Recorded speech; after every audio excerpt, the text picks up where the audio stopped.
Record will be started.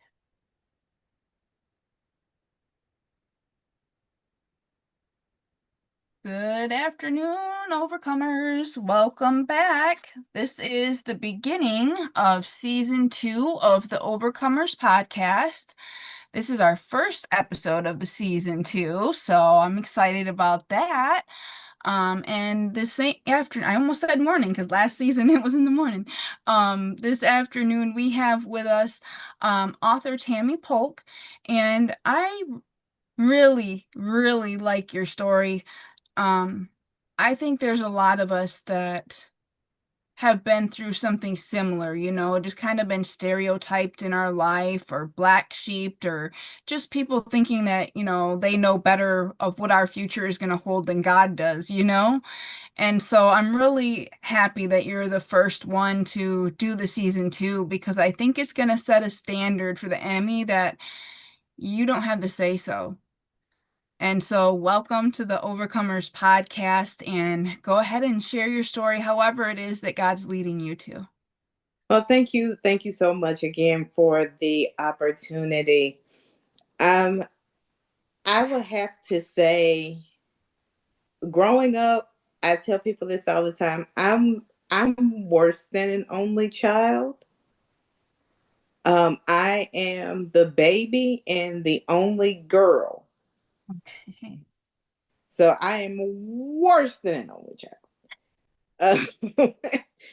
I was spoiled to a point. I wasn't a brat because my mom didn't play that.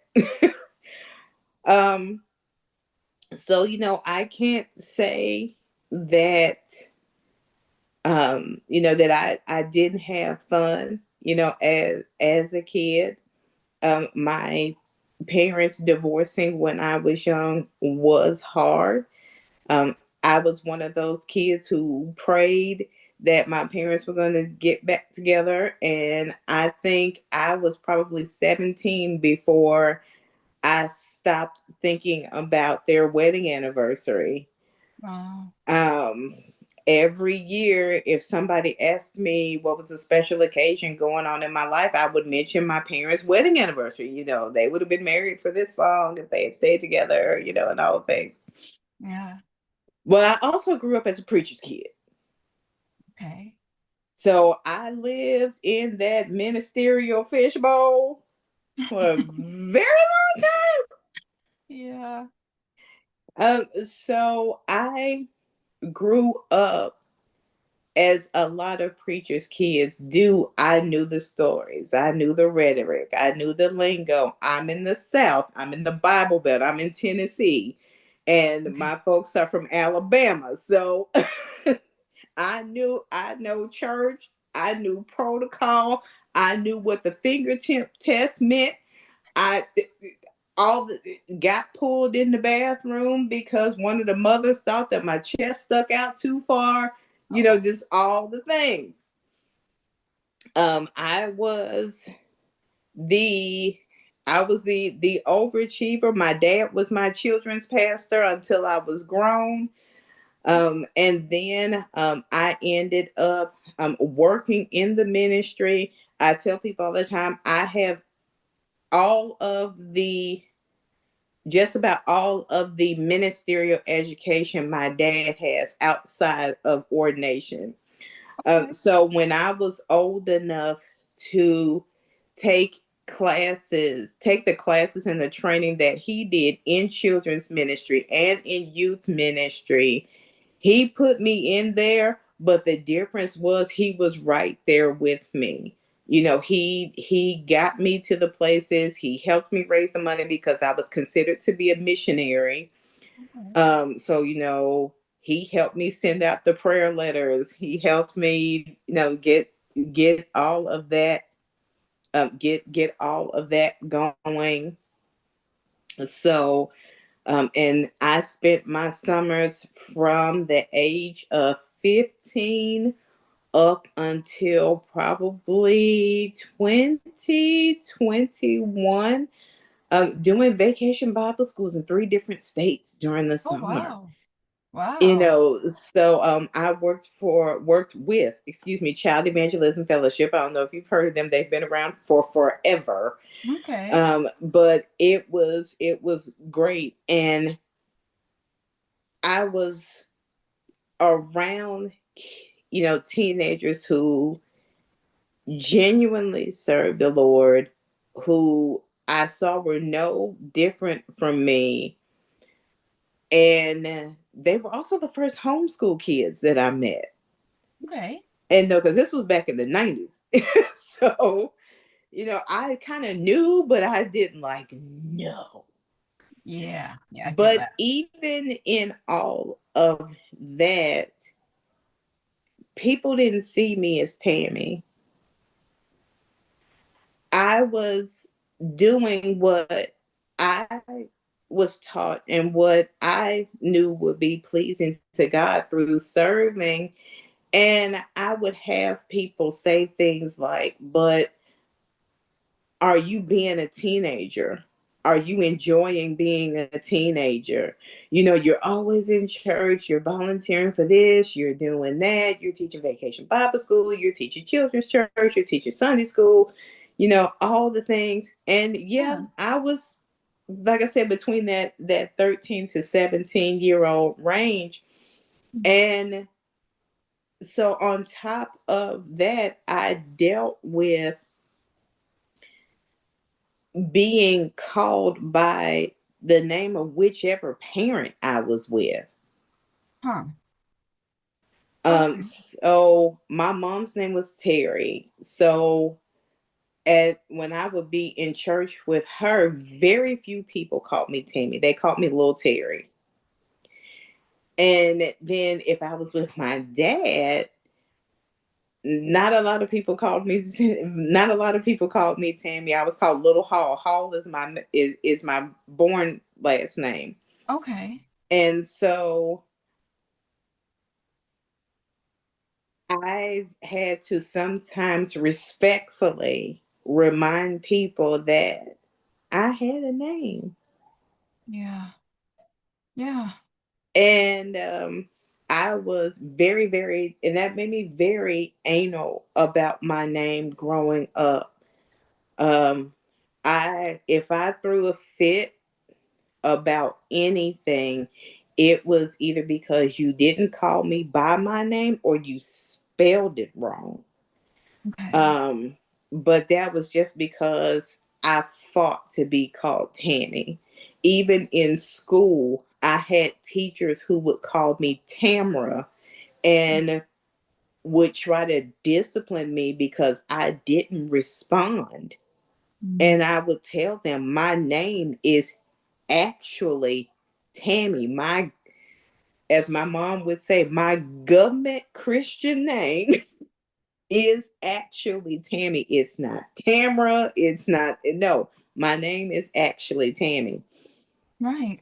So I fought for my name. I fight for my name today. Wow. Because everybody sees, oh, her name is Tammie. So there goes that Y. And I'm like, no, it's IE. Right. So, Right. and I was so bad about it as a teenager. If my name was on a birthday cake, I would literally get a knife and I would cut around my name and lift it out of the cake. Hmm. Nobody ate my name but me. Yeah. And I never forget, it was my 16th birthday, and um my elementary school crush at the time realized that he had misspelled my name on my present.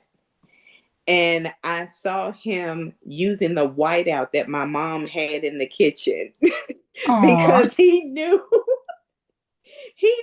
that I was going to be like, really? Really, though? We go to school together. We're in the same class. You can't spell my name. Hey, at least And he fixed it. I'm like, no. So, Oh. I also grew up as an overachiever. Now, I will probably say, well, not probably, but that has never left me. One of the things that I found out when I was growing up was that my mom did not finish high school. My Okay. mom married young, had kids young. I was the third child. My mom was 23 when she had me. Mm.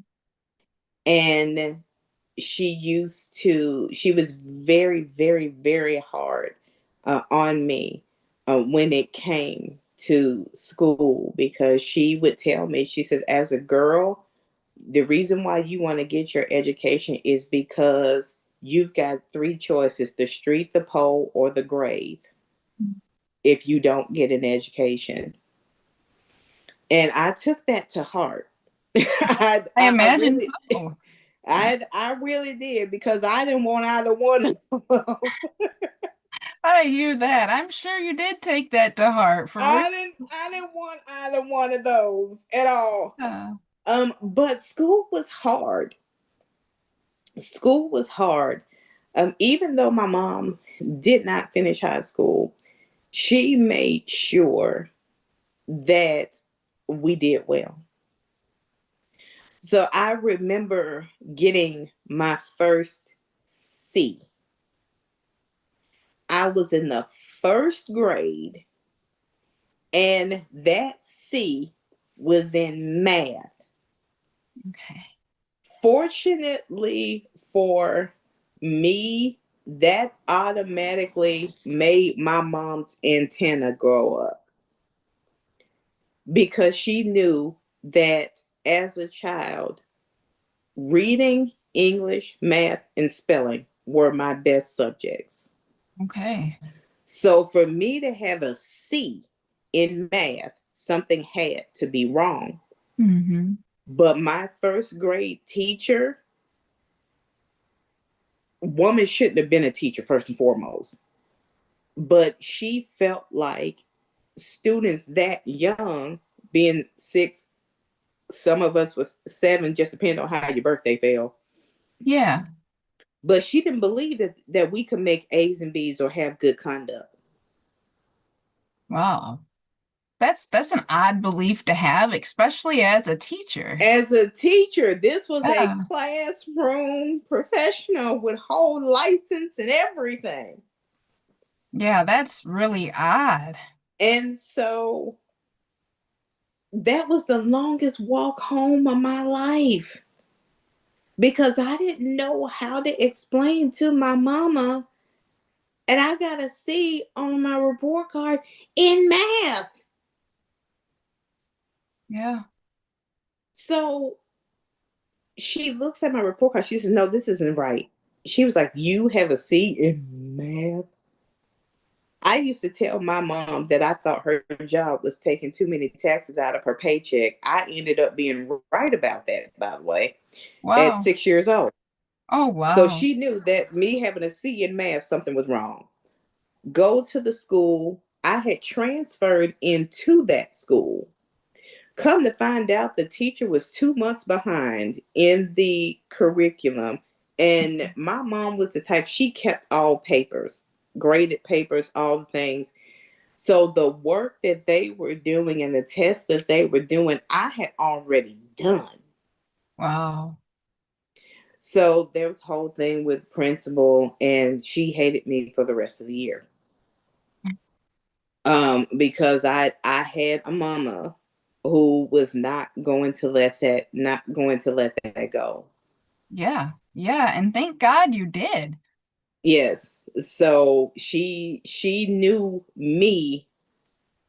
She knew me well enough to know that, hey, something's wrong here. Yeah. Something is wrong here. Yeah. For sure. So as I went through elementary school, of course, I started to be bullied. I I take the word nerd as a compliment. Always have. But to be cute and be a nerd, that was a horse of a totally different color. Like the popular boy in school likes you and you're a straight A student, die. Yeah, I can imagine. I can imagine. So the first time I ever got beat up in school, I was in the third grade, and that was why. Oh, wow. My Wow. third grade bully didn't like the fact that the boy that she secretly had a crush on, but of course, if you're a bully, you can't reveal stuff like that, Yeah. was looking at me. And then I was a straight A student. I was cute, still cute. But Indeed. yeah, so she did not, that, like, nobody understood cute nerd. Because I mean, think of nerd. Nerds aren't cute. They try to they make themselves cute, and that's when they run into walls and lockers and, Yeah, that's true. and That's start true. tripping over things. But I'm actually cute. So going through school, I was bullied for being a cute nerd. Mm. And fortunately, I had teachers after the horrible woman who actually came to my defense. And so if it wasn't the girls who were mad at me, it was the boys who I wouldn't give the time of day. Oh yeah, that's always a thing. So I had I had the boys, and then I had my mama.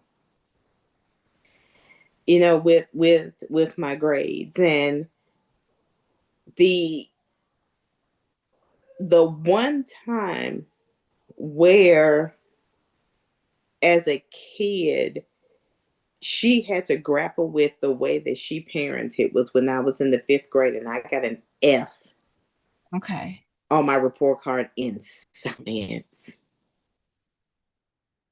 And so, she schedules this conference and everything, because I just got to be messing up. Like, I've got to be clowning. Like, I was Yeah. always a good kid. I only went to the office one time my entire school life, and that was because I kicked a boy in the groin who smacked me on the behind. Fair? I'm like, that's fair. I, so him following that dare, trying to be, big man on. No, he found out. Oh yeah, he did. He messed around and found out. He He sure did. messed around and found out. Yeah. So my mom was like, "How in the world are you do?" But it turned out that my F was in science was because she checked me out of school every day Early, early. right? Yeah. Okay. And so I wasn't there for science class. So even though all of this was going on, she had sometimes in the back of her mind that if I did get involved in something, or something did happen to me, it couldn't have been on her in any way Mm. until then. Yeah. Until then. Yeah. Yeah. She And almost didn't have a choice but to realize the mistake she had made. yes, she definitely had to deal with that one. She was very quiet on the ride home, very quiet.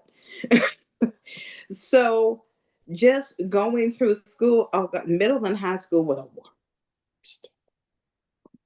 Middle and high school were the worst. There were death threats against my brothers, Mm. because I have handsome brothers. My brothers were cream of the crop. They were in the band. They had long curly, they had long curly hair, like they could pull one curl and it go all the way down to their Adam's apple. Oh, wow. They played in the band. They were drummers. They played in the band. They both played ball.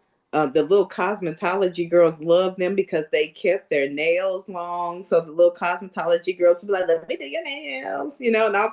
And then the fact that my brothers were 6'4" and 6'6", Oh, yeah. Yeah. trees. But I found myself out of the public school system, and into a private school, and my God, um, the problem started when we got in the door. Oh, Um, okay. Parents demanded to see my academic records because they couldn't believe that a little black girl from the block had better grades than their graduating seniors. Oh, wow. I was accused of cheating.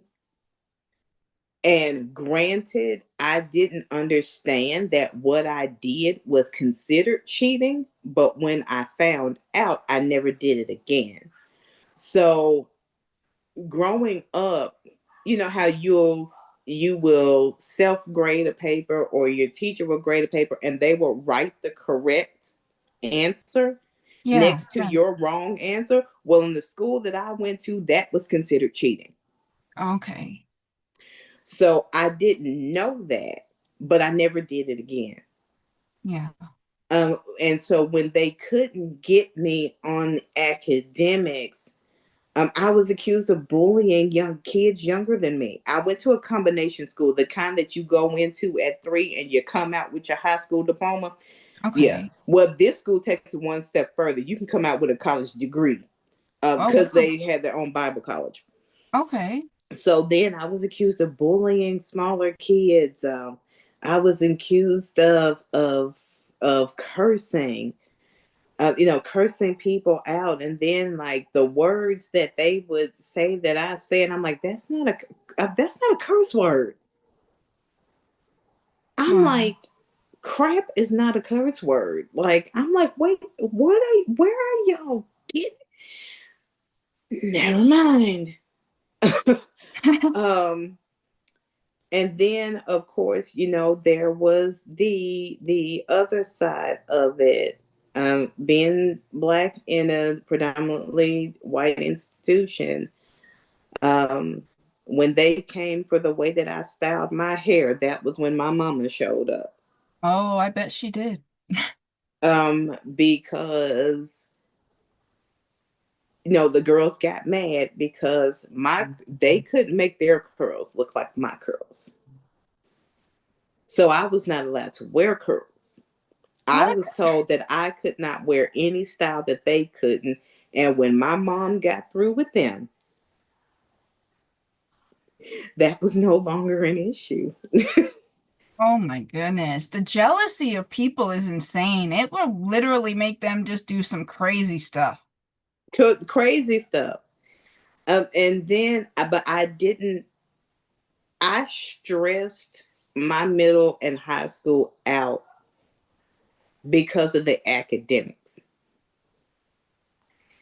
Okay. And so when it got to the point to where my dad was calling the school and saying, "Why is my 13-year-old answering the phones in the office and I'm paying you guys tuition? Y'all need to find something for her to do." Oh, wow. So I ended up taking two grades, ninth and 10th grade, in the same year. And I was 15 when I finished my coursework, 16 when I graduated. Talk about overage. That's awesome, though. I mean, that is really awesome. That's impressive. Yeah, and then I was valedictorian. I believe it. So that that night was fun. Oh, But my mom didn't want me to take that path, because she felt like I would be going into college too young. okay. And that's just because I was born a month early per her request. Oh, okay. um, yeah, being pregnant in the summer in the South is horrible. Wow. So I was actually supposed to be born September 11th. I was born on August 11th. Definitely dodged a bullet there. Wow. I didn't know women could do that. Just like, My mom told my dad that she was tired of being pregnant and that either he was going to take her to the hospital right then or she was going to drive herself. oh, Yeah, there's that. So she was always confused about my age and how my birthday fell and all things. yeah.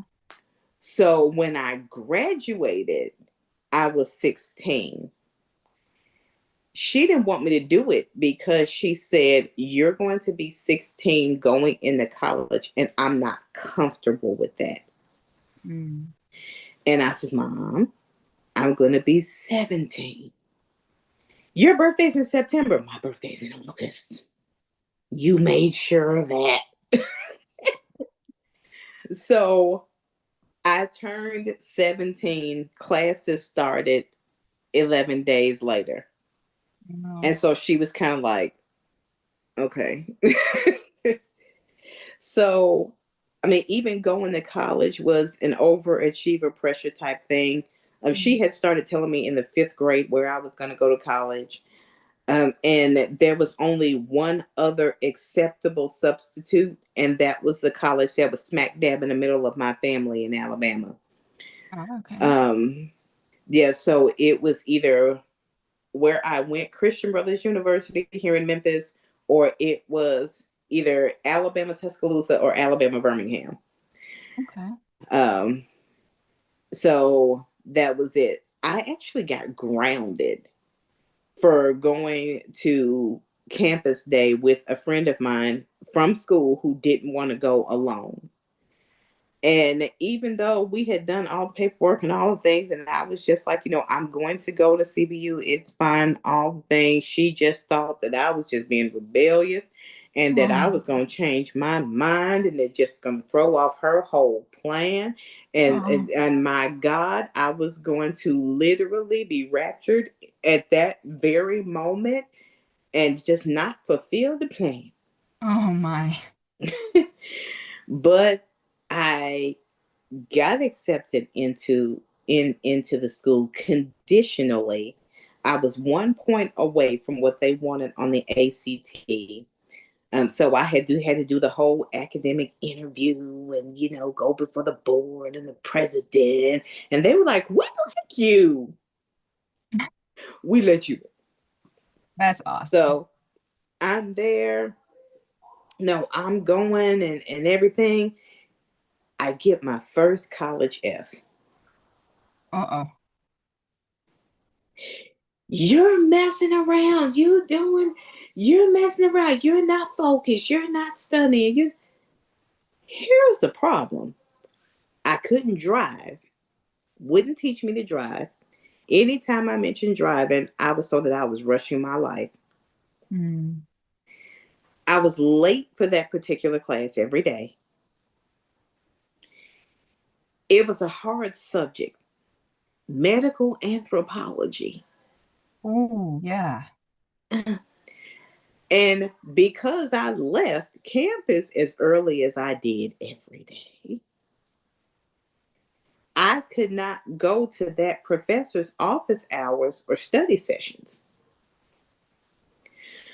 So when after my freshman year, I opened the floodgates when I asked to move into the dorm. Oh, wow. I bet you did. Who is he? What's his name? You trying to mess around. You just want to rush your life. You're trying to do this and you're trying to do that. And so, couldn't get through to my mom. So I went to my dad. My dad said, "State your case." And I told my dad, the reason that I got that F is A, B, C, D, E. And I said, so this extra student loan money that I have is enough to cover me moving into the dorms. My dad said, where are the papers? He said, because I can't help you with college. But if that's standing in the way of you getting help, and I can help you when you're telling me you can go and attend these study sessions and all the things and get this grade up, where are the papers? That's awesome. So all the papers, parents argued, all the things. My dad's just like, Terry, we can't help her. Moving to the dorm, made the dean's list. First semester in, she blew a gasket. Because she just could not believe that that was the issue. Wow. That F turned into a B.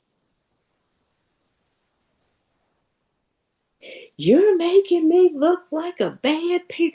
You're making me look like and you just made a fool out of me.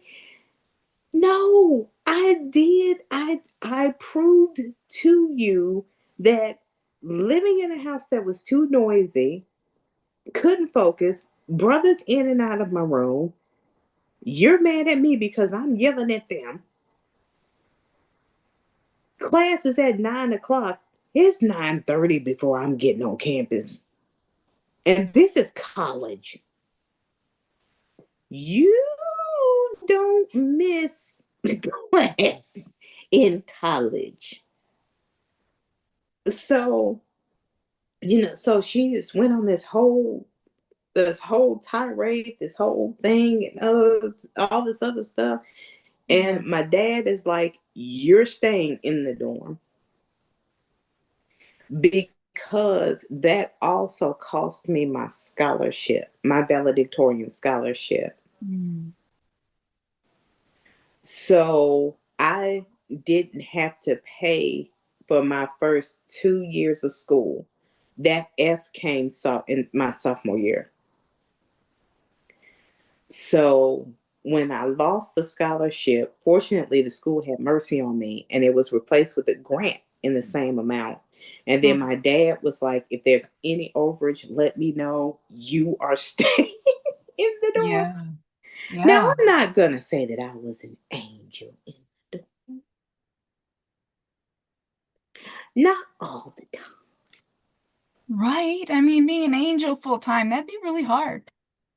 You know, um, I did get pregnant my last semester of school. That was tough because, like I said, preacher's kid, Bible belt, all the things. And so, so I dealt with the different people's, different hurts, disappointments. Oh, just asking God and people, for forgiveness and everything. But even in all of that, my circle had been almost completely rebuilt. I was in the dorm, but I was around people, even though there were other students and a few professors. I was around people who wanted to see me win. I was around people who cared. When I told some of my friends that I didn't know how to drive, they were like, "You want to fix that? Yeah.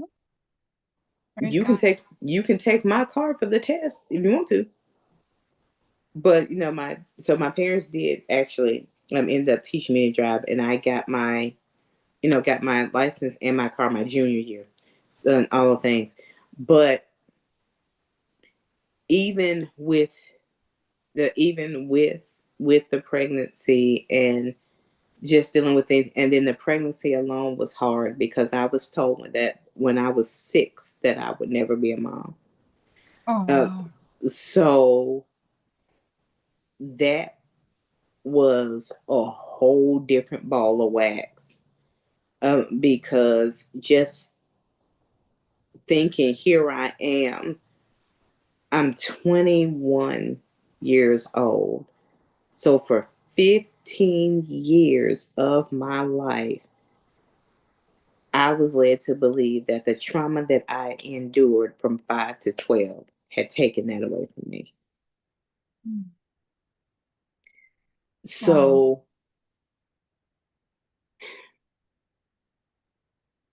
I had friends, family, loved ones, church members, who still stood with me, still had that, that support. With the type of job I had, there was backlash at my job, just all different types of things. Mhm. But afterwards, people started to see and treat me like a person. I wasn't my brother's sister. I wasn't my dad's daughter. I wasn't my mom's daughter. I was finally Tammie. That's amazing. Do you think that when your circle changed and all of that kind of just grew, the fruit of having a different circle, it does that. You know what I mean? You start to see things different because people are seeing you different. Do you think that that circle change is what really started your healing journey, so to speak? It did, because people started to realize that I was my own person. Yeah, They yeah. started to see I was my own person. Even, one of the times that I can say that my parents stepped up and made people see me as my own person. One time when I was 13 and one time when I was 19. Um, my house was the summer babysitting house. And from the time that I was 9 up until I was 13, I spent my summers with little rugrat cousins running around my house. But when I was 13 and I had the chance to spend a summer in New York, um, my aunts and uncles didn't want me to go. And my mom said, no, Tammie's 13. She needs to start having her summers to herself. Mhm. Then my dad came when I was 19, when I was at choir rehearsal at church, and they wanted to go eat afterwards. And I was told to call my dad to ask for permission. And my dad said, Tammie is 19. She does not need my permission to go out to eat. Just tell me where just tell me where to pick you up from. Right, right. So there was, there was a lot. And so I had people who started to see me for who I was, for what I could do, especially when I started writing. I started writing when I was 11. And I just wrote, the stuff that I wrote back in the 90s that was considered to be just clutch my pearls type of writing is the stuff that they show on TV all day, every day. Today, I'd have been a billionaire, just saying. But writing was what finally allowed me to express and be able to express myself without interruption. Mhm. That makes sense because I find writing really healing too. Oh, it is. It is. Writing and coloring are two of the most freeing things you can do. Yeah. So when I started to write, that writing bug just it just never left.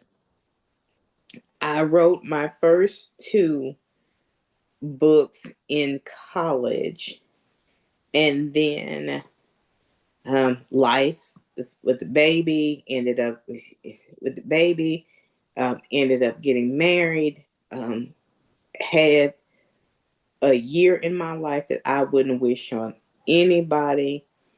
Um, Lost my mom, had a miscarriage, lost everything we had to move back into the house that my mother died in. Mm. Took 2 years for us to get back on our feet, and just just all the things, jobs, crazy, all the things. But writing was the one thing that I had, dare I say this, control over. Yeah, that makes sense. Because writing is its own beast. So I remember um, my first published book came about because I was watching Dr. Phil. Don't ask. Um, and he did a segment. It was called Girls Gone Wild, but to me, it was Girls Gone Stupid. And just things like one being gang raped and not wanting to reveal who it was because she liked two of them and she didn't want them to get in trouble. So she wouldn't say who did it, and just, no. So I started writing stories of my own based off of the subjects of these episodes. And then I grabbed my Bible. I said, because I want these young girls to know that God has something to say about these behaviors. Amen. Amen. And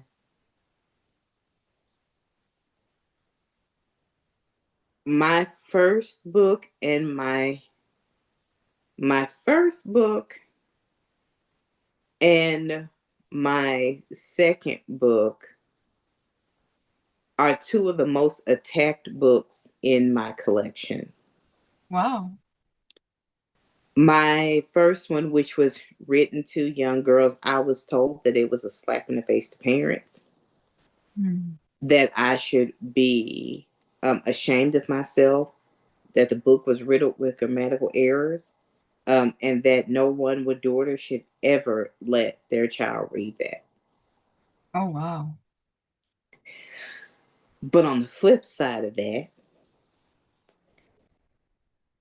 I had a mother come up to me during a volleyball practice, for a friend of mine who had a volleyball team, and she said, I just want to let you know your book helped me talk to my daughter.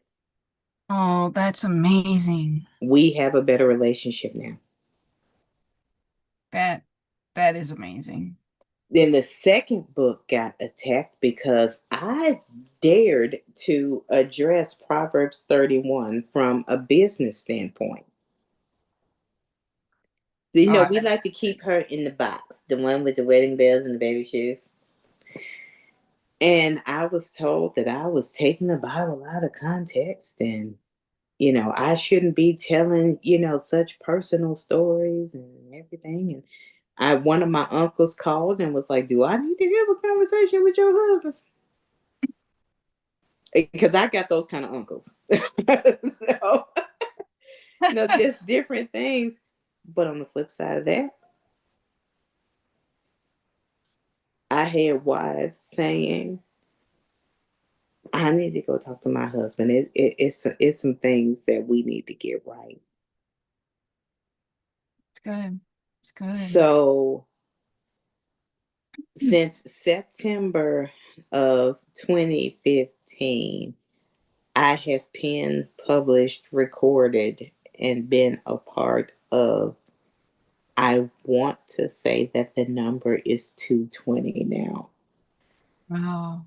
Um, that sounds right. That is incredible. Oh, but I'm not entirely sure. And my bookstore came about because I got tired of everybody's no. It took me 6 years to get my books in the bookstores. Mm. 6 years. Yeah. But during that time, and I tell this story often, I won't call the name of the store, but I had a book signing there. And at the end of the night, they bought 2 copies of my book to stock on their shelves. Wow. Two, not 22. I opened my bookstore the next week. Oh, I bet. Good for you. Opened my bookstore the next week. So the premise of my bookstore is that because I'm the writer of everything that you see, my customers have the unique opportunity to sit down with me. I can tell you about my books better than anybody. Yeah. So they can come in and ask me about publishing. They can ask me, for help with their manuscripts. They can get coaching because I have some people who'll be like, hey, are you open today? I read a book of, I'm reading a book of yours and I just need to talk through some things. My professional degree is in psychology, which is a scary thing to a lot of people. But I I can. So I've had authors to come in and they will say, well, I have this manuscript on my computer. It's a 6x9 and it's 75 pages. Do you know about how that would look? And I'm like, well, I've got a 6x9 that's 72 pages. So here it is. And they can look at it and flip through it because I have books of all different trim sizes, all different bindings. So I can, and then I also have a line of planners. So I can tell them more than just what's in a book. And so it's not that I am unsupportive of other authors. I look at it like this. Most people either never meet the authors that they have grown up with, gotten accustomed to, all the things. And that doesn't happen either because, and this first one is a hard truth at times, they're dead. Mm. It's going to cost you an arm and a leg to get to them if you can. Or it's going to cost you an arm and a leg to get to them, and you're going to get a member of their team True. who will determine if you need to get to them. And then you have to chop off the other arm and the other leg to, to get to them once they deem you appropriate. True. One of the things that I love about my author's journey is being told that I'm approachable. I want to be that way. I tell people I'm here for the reader who thinks that their favorite author won't talk to them. I respond to every comment, Facebook message, Instagram message. When Wow. one of my readers says, I wish I could just talk to you on the phone, I stopped what I was doing and called her. Oh, wow. She had a Facebook fit. Literal Facebook fit. She was up, Oh, oh my, I'm having a total fangirl moment. Oh my gosh, this book that I'm reading. I was joking around with the author about talking to her on the phone, and y'all, she actually called. I did. Still talk to her to this day. that's amazing. That's amazing. So I'm blessed to be in a 1,200 square foot space that allows me. not only to host my own events, but any author can come in, do a book signing at book club, meet the author, read night, game night, you know, all the things, all Yeah. the things. So I do rent, rent my space out, and I have had my store this, let me see, this is what, 2026, 2019. So this is year 7. Okay. So I was blessed to make it through the time that shall remain nameless. The time Oh, that shall remain nameless. So with my books, I have life, faith, family, ministry, education, business, fiction, planners.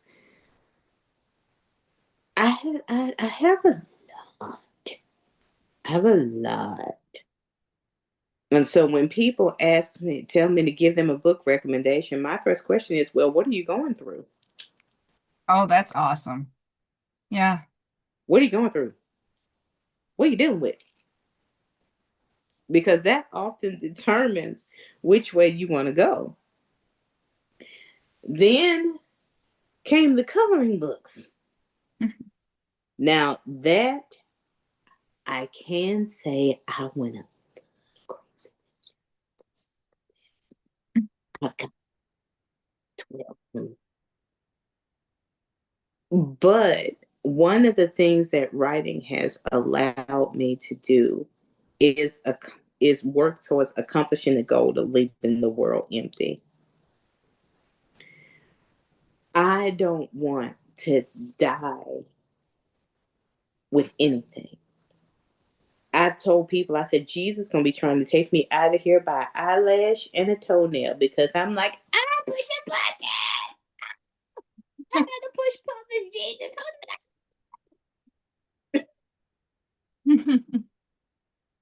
But not one of, but my guiding quote since I was 15 years old is by the comedian Irma Bumbeck, and it says, "When I stand before God at the end of my life, I would hope that I don't have a single bit of talent left and could say I used everything you gave me." Oh, that's beautiful. I've never heard that before. I love that. That has been my guiding quote since I was 15 years old. So I write with joy because I know that should that day come, you won't have to scramble to find anything I said. There's not going to be some hidden vault where you're going to find 250 unpublished books. No. Now you're going to find the free writing that I did in my cell phone. You know, okay. Yeah. Yeah, that's different. That's just my break from reality. That's just something I do. But if you want help reading through the Bible in a year, that's on paper. If you want help with seeing that in the story of Mary and Martha, Martha isn't the servant that people believe that she is, that's on paper. If you want to know how I built what I have, that's on paper. That's amazing. If you want to know my legacy, 2 of my daughters are authors. It's on paper. So when you come to my bookstore, I literally have one copy of everything I've ever written. I love that. Yeah. It gets very interesting to arrange all of that when I write new stuff. But I do that because when I have an author comes in to come in who has a manuscript that they don't know what to do with, I want them to be able to see what's possible. Well, what is that? Or what binding is that? Amazon did that? What phone is that? What spacing is that? I can answer all those questions. Wow. So either I'm gonna work. Either I'm going to end the conversation with a reader, a client, or both. That is amazing. So with the coloring books, I actually did my first coloring book in 2021 during the time that shall remain nameless. So when my partner came to me, Leslie Wright, she was actually one of my coaches. She was my accountability coach. Okay. And then we did some things together, and now she's a dear friend. She came to me and she was talking about this vision of having this movement of creating coloring books, and I'm just smiling, and she's like, "Tammie, stop smiling at me." And I told her that I was already creating coloring books, and she had no clue. That Wow. I was already doing book boxes, and she had no clue. So now, since July of 2025, I have taken the plunge over into crayons and teaching the creation part of our of color for cash courses. So I teach the part about creating the coloring book box. She handles the marketing and the AI and where to go and all the things. So we do it together, and it's been a wild ride. We're getting ready to start a 5 city tour. Our first event is next Saturday, Oh, here in exciting. here in my hometown of Memphis, Tennessee, and we're going to be bouncing around the South uh, like a slinky is going to seem. But it is going to be an amazing time. We're going to Atlanta, Greensboro, Burlington, North Carolina, Mm, and also Columbia, South Carolina. So we're going to be a little bit of everywhere. that's awesome. But just any just words of wisdom. Yeah, yeah. Let's hear what you got for us before we go, because Yeah, you, my lady, you are a tremendous woman. thank you. You really are. But I would say continue to fight for who you are. One of my latest books is called Fighting for the Woman Inside the Mom. And in that book, I challenge women to go back to the basics of who they are. And when I say basics, I'm talking dumb elementary questions. What is your favorite color? Do you know? Do you remember?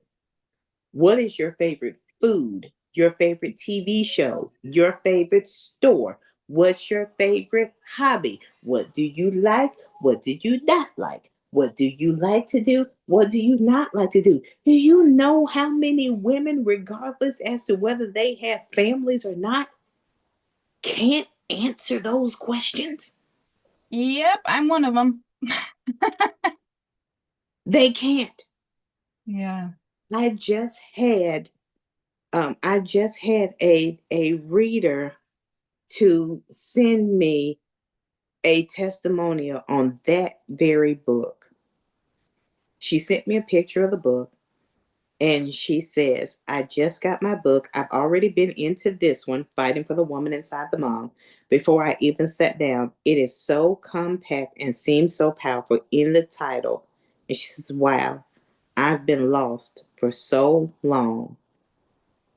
I went to the back, read through the questions, read through the workbook, read the last page. It's time for me to get busy. Wow. That's beautiful. So I tell people all the time, I'm a married homeschooling mother of 3 heads of hair. I am a girl mom. My girls are 22, 18, 13. I'm a homeschool parent, wife of a FedEx employee, and it has stopped me from doing absolutely nothing. But the most important thing, I'm nobody's wife. I'm nobody's mama. I'm nobody's sister. I'm nobody's daughter. I'm Tammie. Unapologetically on purpose with a smile on my face and more importantly, a cookie in each hand. So I would say continue to fight for yourself. I tell people all the time, if the pandemic taught us anything, it's to remember who you are and what you can do. Because that's how 90% of us made it. We dusted off a whole lot of stuff because we had to. My question to you is, well, not question, but my advice to you, don't let it go again. You're mad now because you started doing it and you realize how much joy it brought you, and you're mad that you stopped in the first place. Let that mad drive you to keep going.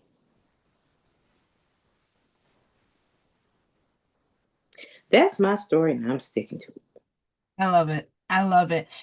Would you feel comfortable praying over our viewers? I would. Absolutely. Dear God, we just thank you for this time. We thank you for this day. We thank you, God, for just an opportunity to be able to share. And God, I have no doubt that somebody is listening live or will listen to this replay and say, my God, if she did, so can I. I just pray, God, that whomever watches this, God, understands that you are the God of restoration. You are the God of the second chance. You are the God who says it is so. I thank you, God, for everything that you did to rebuild my life, rebuild my circle, rebuild my family. And I pray, God, that as this goes out, God, that chains will be broken, that people will get up off their butts and do what you told them to do before their time is done. God, give those who are looking for the pegs that fill the holes that they have that were the same as mine. Give them those friends. Give them that family, those loved ones, those church members. God, give them the visions, the careers, the jobs, the businesses.